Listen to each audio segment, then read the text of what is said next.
1991లో మన కంట్రీలో economic crisis వచ్చినప్పుడు ఇండియాకి ఓన్లీ 15 డేస్ కి సరిపోయేంత మనీ మాత్రమే ఉన్నాయి. మనల్ని సడన్ గా జాబ్ లోంచి తీసేసినా కూడా మన దగ్గర అట్లీస్ట్ 3 months కి సరిపడా సేవింగ్స్ ఉంటాయి. కానీ ఆ రోజు ఇండియాకి 15 డేస్ డెడ్ లైన్ మాత్రమే ఉంది. ఆ టైంలో మన ప్రైమ్ మినిస్టర్ పివి నరసింహారావు గారు ఫైనాన్స్ మినిస్టర్ మన్మోహన్ సింగ్ గారికి కాల్ చేసి, నువ్వేం చేస్తావో నాకు తెలీదు, ఎలా అయినా సరే మన కంట్రీని ఈ ఎకనామిక్ క్రైసిస్ నుంచి బయటకు తీసుకురావాలి, నీకు ప్రైమ్ మినిస్టర్ కున్న పవర్స్ అన్ని ఇచ్చేస్తాను అని చెప్పారు.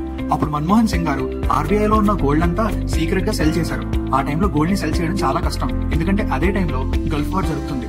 దాంతో పాటు ప్యారల్ గా మన్మోహన్ సింగ్ గారు గ్లోబలైజేషన్, ప్రైవేటైజేషన్, ట్రేడ్ లిబరలైజేషన్ చేసి మన కంట్రీని ఎకనామిక్ క్రైసిస్ నుంచి బయటకు తీసుకొచ్చారు. ఆ టైంలో మన్మోహన్ సింగ్ గారు ఫైనాన్స్ మినిస్టర్ గా ఉండడం వల్ల ఇప్పుడు మన country 5th largest economy in the world గా నిలిచింది. లేదంటే ఇంకో బంగ్లాదేశ్ అండ్ శ్రీలంక ఏది.